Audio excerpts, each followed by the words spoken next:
Hai teman-teman semuanya, kembali lagi di channel YouTube Yonmar Hanggara. Di channel ini kalian akan mendapatkan video terkait psikologi dan kesehatan mental. So pastikan bagi kalian yang baru pertama kali datang, klik dulu tombol subscribe-nya dan klik juga tombol loncengnya. Agar apa? Agar kalian tidak ketinggalan dari video terbaru yang nantinya akan aku upload. Oke? Sip. Nah guys, video kali ini kita akan ngebahas seputar toxic. Nah, mungkin kita kerap kali ngebahas toxic itu terkait bagaimana sih cara kita keluar dari circle toxic, ataupun bagaimana sih cara kita menghadapi orang-orang yang toxic. Padahal teman-teman, kadang kita nggak nyadar bahwasanya sebenarnya bisa juga diri kita menjadi sumber toksik bagi diri kita sendiri. Nah, dan berikut ini kebiasaan toksik buat diri kita sendiri. Apa aja itu? Yang pertama, suka memendam emosi. Setiap orang pasti pernah merasakan emosi, baik terhadap seseorang atau bahkan terhadap situasi, keadaan yang memang tidak bisa dikendalikan. Dan umumnya, setiap orang akan meluapkan emosi itu dengan cara yang berbeda-beda. Ada yang dengan cara marah-marah, ada yang bahkan melampiaskannya dengan cara menangis. Walaupun memendam emosi itu sekilas kayak terlihat menjadi pilihan yang tepat, tapi teman-teman, ini justru berbahaya bagi diri kita sendiri. Ya, selain membuat diri kita mungkin menjadi down, bahkan menjadi pemicu juga datangnya stres, datangnya mood swing, bahkan ke arah depresi. Bahwa suatu hal yang wajar ketika emosi itu terjadi. Ya, nggak apa-apa kita emosi, nggak apa-apa kita marah, nggak apa-apa kita sedih. Jangan kita pendam teman-teman. Karena apa? Karena itu akan berbahaya bagi diri kita sendiri. Akan timbul hal-hal yang tidak baik kemudiannya gitu. Maka oleh karena itu, yuk kita kontrol terjadinya emosi itu. Selagi hal itu tidak membahayakan orang lain, tidak membuat orang lain itu tercelaka, kita nggak apa-apa emosi. Kita marah boleh, kita nangis boleh. Yang penting masih dalam koridor yang wajar. Oke? Yuk, sip. Dan yang kedua, terlalu ambisius dan perfeksionis. Hingga dirinya itu terlalu keras banget pada dirinya. Nah, si ambisius dan perfeksionis itu ya ditunjukkan dengan dia itu gampang banget mengkritik pada pekerjaannya. Sehingga apa? Sehingga sesuatu hal yang dia kerjakan itu selalu dikritiki kalau tidak mencapai titik kesempurnaan pada hasil. Kebiasaan yang selalu mau rapih dulu, mau semuanya itu sempurna dulu, baru dirinya istirahat, baru dirinya berhenti.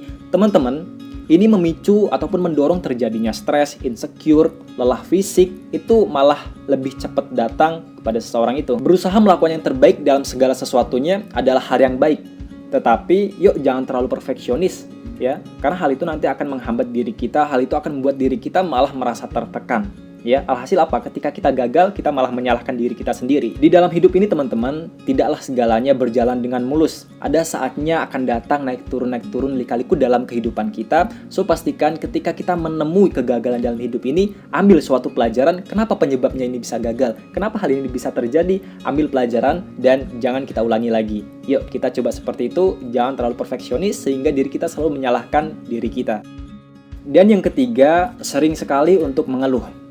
Teman-teman, harus kita pahami bahwasanya mengeluh adalah tindakan yang wajar, ya. Saat segala sesuatunya itu mulai terasa berat, itu hal yang wajar untuk kita mengeluh, ya. Karena dengan mengeluh itu akan mengungkapkan tindakan ataupun segala suatu hal, baik itu secara fisik maupun secara batin. Nah, tetapi teman-teman, yang harus kita pahami bahwasanya yang namanya terlalu berlebihan itu tidak baik, ya. Mengeluh terlalu berlebihan, sering setiap saat itu mengeluh, justru bukannya meringankan beban, malah akan membawa beban itu semakin lebih rumit lagi, semakin terbebani lagi dalam pikiran kita, dalam aktivitas yang kita lakukan. So, pastikan mengeluh dengan cara yang wajar, mengeluh untuk bagaimana kita mengungkapkan apa sih yang sedang kita rasakan, baik secara fisik maupun secara psikis.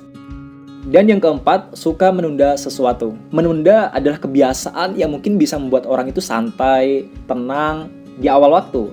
Tetapi di kemudian harinya, di waktu yang akan mendatang, bisa jadi akan terbebani secara pikiran, secara fisik, secara psikis. Oleh karena itu, yuk buat waktu yang sekiranya bisa untuk terjadwalkan, jangan sering menunda-nunda. Kalau misalnya kita mau ambil jeda, nggak apa-apa, ambil jeda sebentar, tapi nanti kita pikirkan untuk yuk kita bangkit kembali, kita lakukan aktivitas itu, kita selesaikan. Jangan sering-sering untuk menunda-nunda, apalagi kalau misalnya kita tidak alasan menunda itu untuk apa.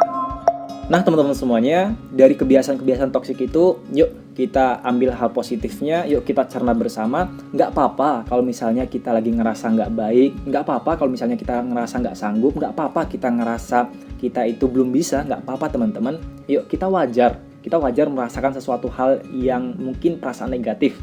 Itu hal yang wajar, nggak apa-apa teman-teman. Bukan tanggung jawab kita ya untuk menjadi sempurna di mata orang lain. No teman-teman.